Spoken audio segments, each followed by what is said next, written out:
Donc bonjour à tous, aujourd'hui nous allons démarrer un nouveau chapitre qui s'appelle la statique des fluides. Alors en physique, ce que l'on appelle les fluides, ce sont les liquides et les gaz. Okay, et donc nous allons revoir tout d'abord certains petits rappels concernant la notion de pression et de force pressante que normalement vous avez déjà dû voir les années antérieures, mais dont j'ai besoin dans ce chapitre. Okay, alors on va parler un peu de pression. Alors vous avez tous entendu ce mot-là. Qu'est-ce que c'est que la pression? Eh bien, prenons le cas par exemple simple de cette surface. Okay, je prends par exemple la table, et sur cette table-là, eh bien, avec ma main, je vais appuyer dessus. Et donc du coup, ma main exerce en fait une force, qu'on va appeler une force pressante, puisqu'en fait j'appuie sur la table. Mais cette force que j'exerce en appuyant sur la table, je ne l'exerce pas forcément sur toute la table. Je ne l'exerce que sur une surface particulière, c'est-à-dire là où se trouve en fait ma main. Okay, donc la force pressante, elle s'exerce sur une certaine surface. Et donc cette notion de pression, qu'est-ce que c'est? C'est une force exercée sur une certaine surface. Donc mathématiquement, on va l'écrire comme ça. On va l'écrire grand P égale F sur S. Okay, une force exercée sur une certaine surface. Alors on verra après pour les unités. Donc pour l'instant, ce que je veux vous montrer, c'est que ce raisonnement que j'ai fait avec la main qui appuie sur une surface donnée de la table, et en fait on va le retrouver quand justement on va appliquer cette notion de pression à des gaz ou à des liquides. Donc ici vous avez un système, on va considérer que c'est un cylindre, avec un piston qui peut se déplacer vers le haut et vers le bas. Et donc à l'intérieur, il y a un gaz. On va dire que par exemple c'est de l'air. Et donc chaque point que j'ai représenté représente soit une molécule de dioxygène, soit une molécule de diazote, comme vous voulez. Donc du coup, si j'abaisse virtuellement le piston, eh bien les molécules qui sont ici à l'intérieur vont avoir moins de place disponible. Et donc elles vont appuyer, elles vont exercer une force pressante beaucoup plus forte sur les parois de mon cylindre. Et donc comment on va représenter la force pressante qui est exercée par le gaz sur les parois? Eh bien cette force pressante, elle se représente par un vecteur. Ce vecteur, il est toujours perpendiculaire à la paroi. Donc si je considère cette paroi-là, les molécules qui vont venir taper sur cette paroi vont exercer une force de pression qu'on va dessiner perpendiculairement à la paroi.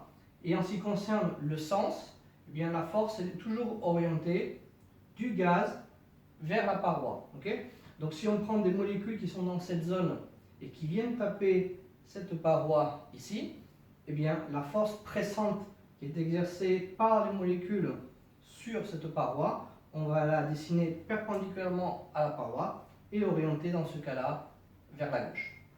Donc ça c'est pour le dessin, okay, le dessin de la force pressante. Alors maintenant, comment on fait pour calculer en fait la pression à un certain endroit, c'est-à-dire en fait le rapport de la force par unité de surface? Eh bien, habituellement, les forces s'expriment toujours en newtons. Les surfaces dans le système international, toujours en mètres carrés. Et les pressions, eh bien, en théorie, ça devrait être des newtons par mètre carré. Okay, newtons par mètre carré. Mais habituellement, on préfère travailler en pascal. Et donc, ici, je vais écrire en pascal. Et donc, 1 newton par mètre carré, c'est la même chose que 1 pascal. Voilà. Alors ça, c'est pour les notions de base qu'en théorie, vous devriez déjà avoir. Okay, alors, quelques petites quelques petites remarques, okay, d'une chose qu'il faut savoir. Donc là maintenant je vais effacer le tableau. Alors je vous rappelle qu'évidemment tout ce qui est écrit au niveau du tableau, vous êtes censé le reprendre sur votre cours. Hein.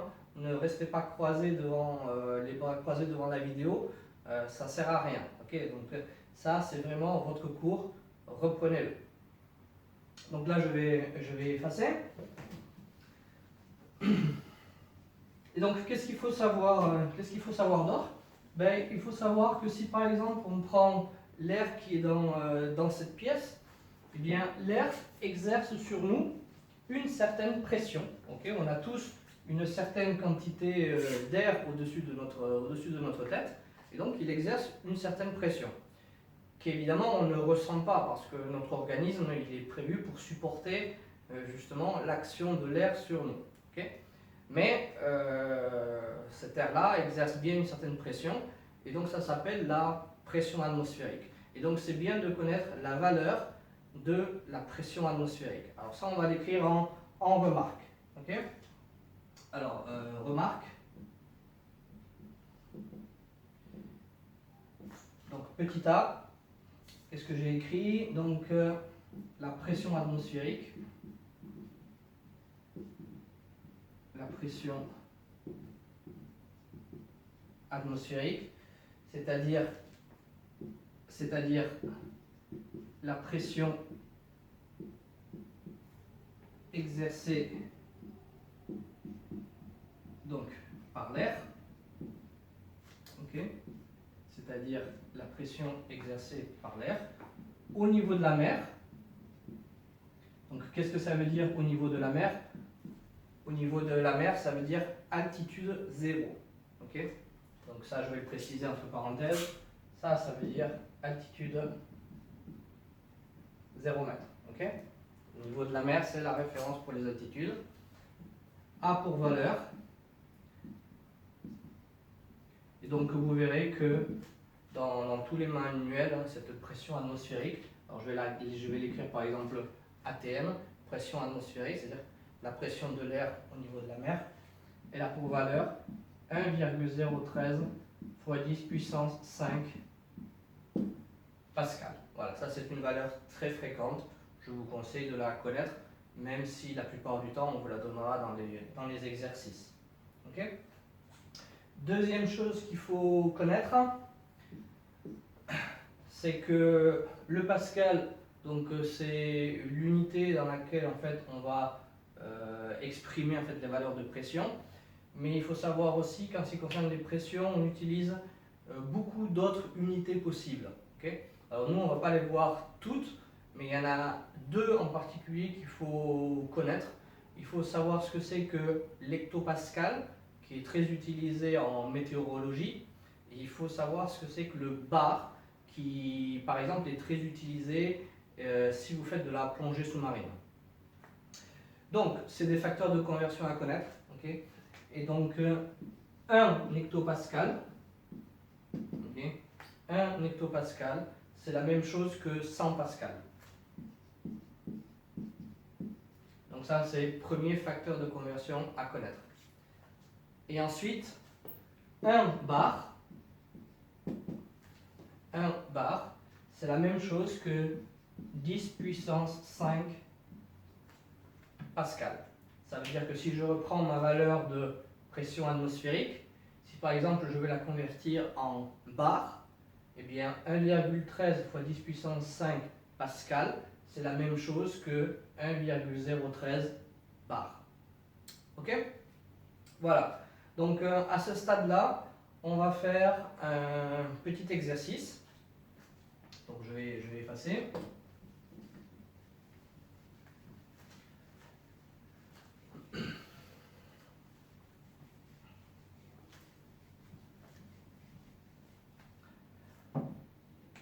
Alors, donc exemple, on va appliquer la formule que l'on a vue tout à l'heure.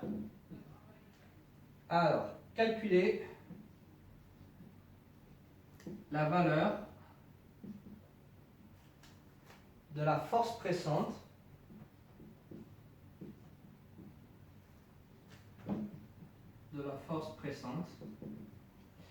exercé par l'air,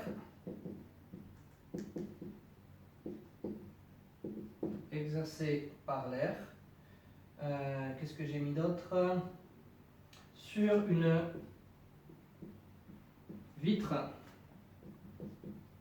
carrée de 40 cm de côté. Ok? Alors, donc on va supposer qu'on est dans cette salle, par exemple, hein, voilà, là, c'est une pièce. Ok, voilà, hein, là vous êtes dans une pièce. Et donc ici vous avez une vitre. Voilà, là il y a une vitre. Et donc cette vitre qui est ici, ben, on vous dit que c'est une vitre carrée. Donc elle fait 40 cm de large et 40 cm de hauteur. Et donc à l'intérieur de la pièce, tout simplement il y a de l'air. Et donc sauf indication contraire, hein, on suppose qu'on est à la pression atmosphérique. Okay, pression atmosphérique au niveau de la mer. C'est-à-dire que la pression dans la pièce, on prendra comme valeur de référence le 1,013 fois 10 puissance 5 pascal que je vous ai donné tout à l'heure. Et donc, on veut savoir quelle est la force pressante qui va s'exercer en fait sur cette vitre. Donc, la première chose qu'il faut calculer, c'est la surface de la vitre. Donc, surface de la vitre.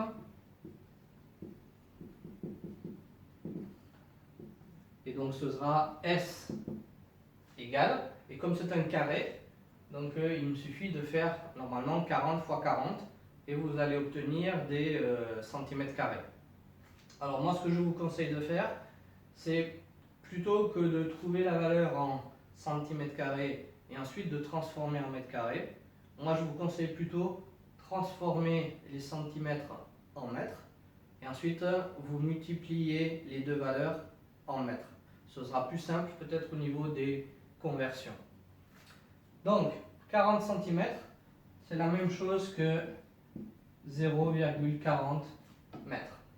Donc la surface de ma vitre, ce sera 0,40 fois 0,40. Et donc je vais obtenir un résultat en mètres carrés. Okay, donc ça c'est pour la surface de ma vitre.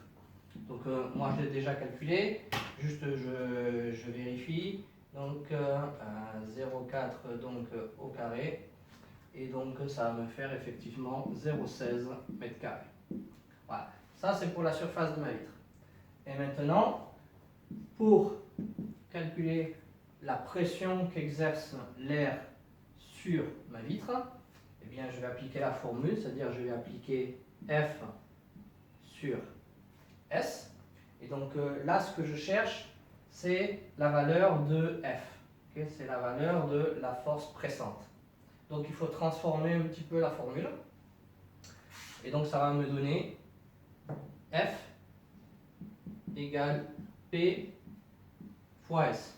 Okay, donc attention à votre produit en croix. Égale. Et donc je vais prendre la valeur de la pression atmosphérique.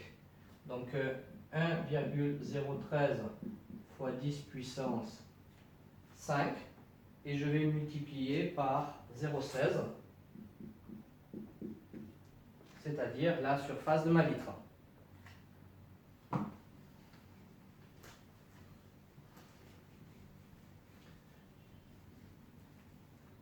Et donc là, on a fini l'exercice. Donc il ne reste plus qu'à faire le calcul sur sa machine à calculer. Hein. Donc 1,013 fois 10 puissance 5 fois 0,16. Donc sur la calculatrice, il est indiqué 16 208. Donc là, il faut juste respecter un petit peu les chiffres significatifs. Donc là, j'ai 4 chiffres significatifs. Là, je n'en ai que 2. Donc je dois donner une réponse avec 2 chiffres significatifs. Donc je vais écrire 1,6 fois, et donc il faudra que je décale ma virgule jusqu'ici, donc ça va me faire 10 puissance 4 newton. Voilà, ça c'est la valeur de la force pressante qu'exerce l'air sur une vitre qui fait 40 cm de longueur fois 40 cm de largeur.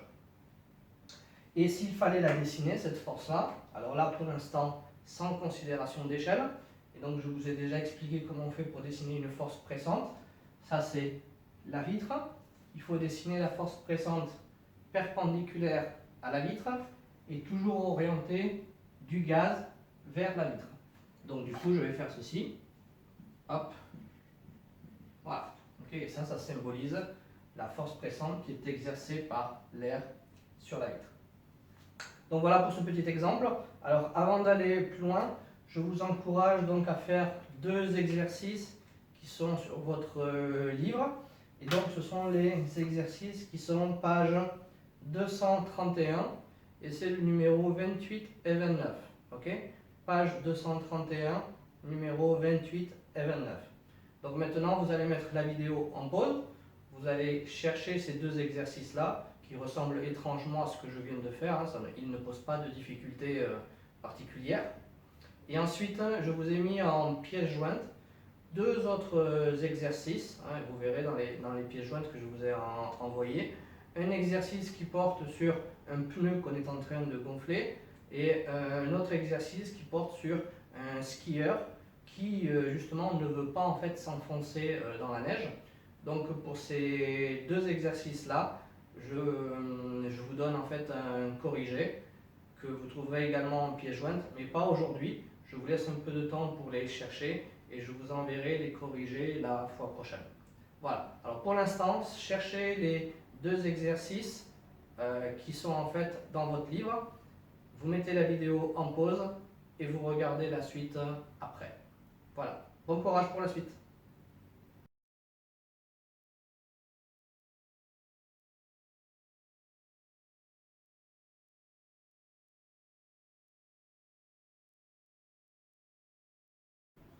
Alors voici le corrigé rapide de ces deux exercices qui ne présentent aucune difficulté. Hein. Ce sont des applications directes de formules finalement. Donc dans l'exercice 28, nous avons une paroi qui fait 0,50 m² de surface sur laquelle on a un fluide, on ne sait pas si c'est un liquide ou si c'est un gaz, qui appuie en fait sur cette paroi-là. L'énoncé nous donne la valeur de la force pressante avec laquelle ce fluide appuie sur la paroi. Et donc on nous demande de calculer la pression exercée par le fluide sur la paroi. Donc directement, il suffit de faire F sur S. Et donc on aura 5 fois 10 exposant 4 newtons divisé par 0,50 puisque la surface est déjà donnée en mètres carrés. On fait le rapport des deux et donc on va trouver 1 fois 10 exposant 5 pascal. L'énoncé demande de représenter cette force-là sur un schéma. On a déjà vu ça dans la partie cours que j'ai fait tout à l'heure. Ici vous avez votre fluide, ici vous avez votre paroi. Et donc on dessine en fait une force, un vecteur, qui est perpendiculaire à la paroi et qui est orienté du fluide vers la paroi. Et donc ça donne quelque chose comme ça. L'énoncé ne demande pas de faire le schéma forcément à une certaine échelle. Donc il suffit de respecter le sens et la direction et ce sera suffisant. Donc voilà pour l'exercice numéro 28. Pour l'exercice 29, donc le point de départ, c'est évidemment la formule, hein, c'est la pression égale force sur surface. Et nous, ce qui nous intéresse cette fois, c'est la valeur de la force qui est exercée par l'eau sur la vanne. Donc l'énoncé donne tout, encore une fois. Donc on a la valeur de la pression, on a la surface de la vanne. Il suffit de multiplier les deux. L'énoncé a déjà fait la transformation pour vous. Hein. À l'origine, on vous dit que la vanne elle faisait 1 cm² et ils vous l'ont déjà transformé en mètres carrés, c'est-à-dire 1 fois 10 puissance moins 4. Ça, c'est quelque chose que je vous conseille de savoir. Si dans un exercice vous avez des centimètres carrés hein, pour les surfaces, il faut obligatoirement les transformer en mètres carrés. Et pour transformer des centimètres carrés en mètres carrés, on multiplie la valeur qui est donnée en centimètres carrés par 10 moins 4.